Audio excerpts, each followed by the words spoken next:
ಮಂಗಳೂರಿಗೆ ಬರ್ತಾರೆ, ದೊಡ್ಡ ದೊಡ್ಡ ಭಾಷಣ ಮಾಡ್ತಾರೆ. ಮೊನ್ನೆ ಸಿದ್ದರಾಮಯ್ಯ ಬಂದಾಗ, ಮುಖ್ಯಮಂತ್ರಿಗಳು ಬಂದಾಗ ನೀವು ಇಡೀ ಸಿಟಿಯಲ್ಲಿ ಫ್ಲೆಕ್ಸ್ಗಳನ್ನು ನೋಡಿದ್ರಿ. ನೀವು ಎಲ್ಲ ಸಿಟಿಯಲ್ಲಿ ಪೇಪರಲ್ಲಿ ಎಲ್ಲ ಕಡೆ ಬಂತು, ಫ್ಲೆಕ್ಸ್ಗಳನ್ನು ಹಾಕಿದ್ದಾರೆ.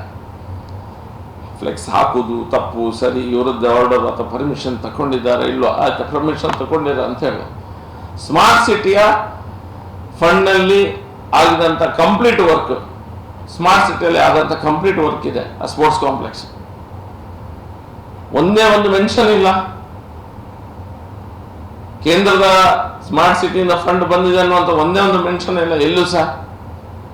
ಭಾಷಣ ಮಾಡುತ್ತ ಸಂದರ್ಭದಲ್ಲಿ ಸಿದ್ದರಾಮಯ್ಯರು DC ಆಫೀಸ್ ಏನು ಓಪನ್ ಆಗಿದೆ, ಹೊಸದಾಗಿ DC ಆಫೀಸ್ ಓಪನ್ ಆಗಿದೆ, ಆಗ ಕೊನೆಯ ಭಾಷಣ ಇಟ್ಕೊಂಡು ಅಧ್ಯಕ್ಷರ ಭಾಷಣ ಕೊನೆಯದಾಗಬೇಕು. ಇವರು ಕೊನೆ ಹಿರಿಯರು ಮತ್ತು ಮುಖ್ಯಮಂತ್ರಿಗಳು ಏನೆಲ್ಲ ಎಲ್ಲರದ ಅಹವಾಲುಗಳನ್ನ ಕೇಳಿದ ನಂತರ ಉತ್ತರ ಕೊಡುವಂಥದ್ದು ಇರ್ತದೆ. ಇವರ ಇಡೀ ಮಂಗಳೂರಿನಲ್ಲಿ, ಇಡೀ ಜಿಲ್ಲೆಯಲ್ಲಿ ಸಿದ್ದರಾಮಯ್ಯವರ ಮೊದಲ ಅವಧಿ 2018ಕ್ಕಿಂತ ಮುಂಚೆ ಯಾವ ರೀತಿಯ ಕಾಮಗಾರಿಗಳಾಗಿದೆ ಅವ್ರು ಹೇಳಿ, ಭಾಷಣದಲ್ಲಿ ಹೇಳಿ ನೋಡ. ಯಾಕೆ ಹೇಳುದಿಲ್ಲ ಅವರು? ಅದೊಂದು DC ಆಫೀಸ್ನ ದುಡ್ಡು 44 crores ಏನಾಗ ರಿಲೀಸ್ ಆಗಿದೆ. ಅದಾದ ನಂತರ ದೇಶದಲ್ಲಿ ಸ್ಮಾರ್ಟ್ ಸಿಟಿ ಮೂಲಕ ಯಾವುದೇ ಒಂದು ಜಿಲ್ಲಾ ಆಫೀಸಿಗೆ ದುಡ್ಡು ಕೊಟ್ಟಿದೆ, ಅಡ್ಮಿನಿಸ್ಟ್ರೇಟಿವ್ ಆಫೀಸಿಗೆ ದುಡ್ಡು ಕೊಟ್ಟಿದ್ದಿಲ್ಲ. ಜಿಲ್ಲಾ ಆಫೀಸಿಗೆ ದುಡ್ಡು ಕೊಡ್ಲಿಕ್ಕೆ ಆಗುದೇ ಇಲ್ಲ ಇಡೀ ದೇಶದಲ್ಲಿ. ಇಲ್ಲಿ 20 ಕೋಟಿಯನ್ನ ಸ್ಮಾರ್ಟ್ ಸಿಟಿಯಿಂದ ಇಲ್ಲಿ ಕೊಟ್ಟಿದ್ದಾರೆ. ಮೆನ್ಷನ್ ಮಾಡ್ಲಿಕ್ಕೆ ಸಾಗುದಿಲ್ಲ ಅವರಿಗೆ. ವೇದವ್ಯಾಸ ಹೇಳೋದ್ರಲ್ಲಿ ತಪ್ಪೇನಿದೆ? ವೇದವ್ಯಾಸ ಹೇಳೋದ್ರಲ್ಲಿ ತಪ್ಪೇನಿಲ್ಲ. 20 crores ಸ್ಮಾರ್ಟ್ ಸಿಟಿಯಿಂದ ಹೋಗಿದೆ. ADB ಏರಿಯಾದಿಂದ ಹೊರಗಿರುವಂತ ಒಂದು ಜಾಗ, ADB ಏರಿಯಾ ಅವ್ರದ್ದು ಏನಿದೆ, ಸ್ಮಾರ್ಟ್ ಸಿಟಿಗೆ ಎಲ್ಲೆಲ್ಲ ದುಡ್ಡು ಇಡ್ಬೋದು ಅನ್ನುವಂಥದ್ದು ಇದೆ, ಅದರಿಂದ ಹೊರಗಿರುವಂತ ಜಾಗ.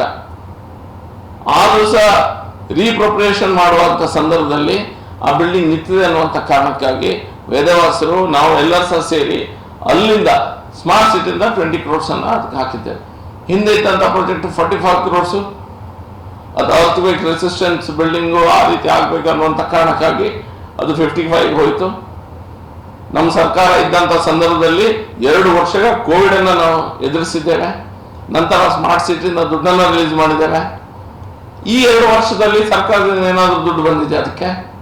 ನೀವು ಹಿಂದೆ ಮಾಡಿದ್ದು ಒಂದೇ ಒಂದು ಕೆಲಸ, ಬೇರೆ ಏನಾದರೂ ಕೆಲಸ ಮಾಡಿದ್ರೆ ಮಂಗಳೂರಿಗೆ ಜಿಲ್ಲೆಗೆ? ಕಾಂಗ್ರೆಸ್ ಸರ್ಕಾರದಿಂದ ಮಂಗಳೂರಿನ ಜಿಲ್ಲೆಗೆ, ಮಂಗಳೂರು ನಗರಕ್ಕೆ ಯಡಿಯೂರಪ್ಪನ ಇರುವಂತ ಸಮಯದಲ್ಲಿ ವರ್ಷಕ್ಕೆ 100 ಕೋಟಿ ಅಂತ 4 ಸತಿ ರಿಲೀಸ್ ಮಾಡಿದ್ರು. ಆ ಟೈಮಲ್ಲಿ ರಿಲೀಸ್ ಆಗಿದ್ದು ದುಡ್ಡು. ಅದಾದ ನಂತರ ಸಿದ್ದರಾಮಯ್ಯ ಸರ್ಕಾರ ಬಂದಾಗ ನೀವು ಮಂಗಳೂರಿಗೆ ಏನ್ ಕೊಟ್ಟಿದ್ರಿ?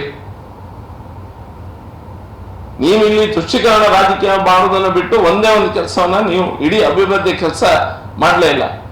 ನಾವು ಕೋವಿಡ್ ನ ಸಮಸ್ಯೆ ಇದ್ದಂತ ಸಮಯದಲ್ಲಿ ಸಹ 2 ವರ್ಷ ಕೋವಿಡ್ ಅನ್ನು ಎದುರಿಸಿದ್ದೇವೆ, 1 ವರ್ಷ ಅಪೋಸಿಷನ್ ಅಲ್ಲಿ ಕೂತಿದ್ದೇವೆ, ಮತ್ತೆ 2 ವರ್ಷ ನಮಗೆ ಫ್ರೀ ಆಗಿ ಕೆಲಸ ಮಾಡ್ಲಿಕ್ಕೆ ಸಿಕ್ಕಿದಂತ ಸಮಯದಲ್ಲಿ ಒಬ್ಬೊಬ್ಬ MLAಗಳು ನಾವು 2 ಸಾವಿರ ಕೋಟಿಯಷ್ಟು ಕಾಮಗಾರಿಗಳನ್ನು ಮಾಡಿ ಮಂಗಳೂರು ನಗರದಲ್ಲಿ ಅಭಿವೃದ್ಧಿಯನ್ನ ಮಾಡಿದ್ದೇವೆ.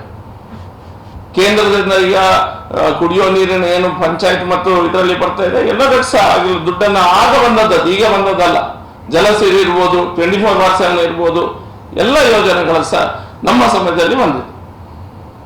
ಹಾಗಾದ್ರೆ ಇವರು ಮಂಗಳೂರಿಗೆ ಕೊಡುಗೆ ಏನು ಕೊಟ್ಟಿದ್ದಾರೆ?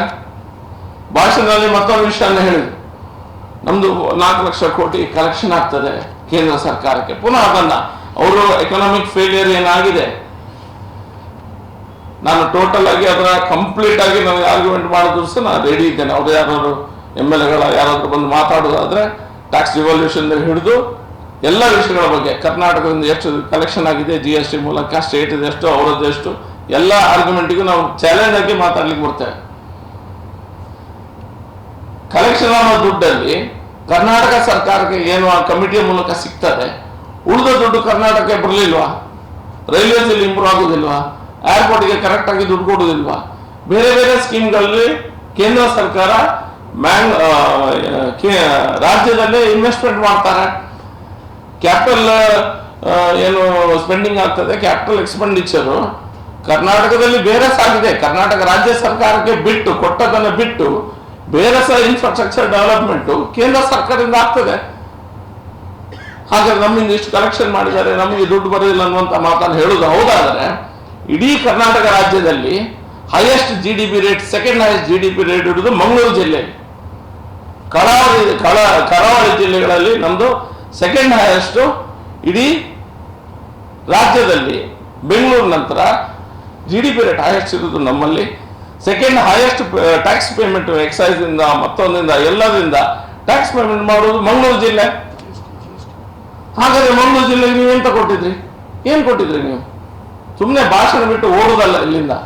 ನೀವು ಇದಕ್ಕೆ ಮಂಗಳೂರು ಜಿಲ್ಲೆಗೆ ಅಭಿವೃದ್ಧಿಗೆ ದುಡ್ಡ ಹಣವನ್ನು ಕೊಟ್ಟು ಮತ್ತೆ ಮಾತಾಡಿ.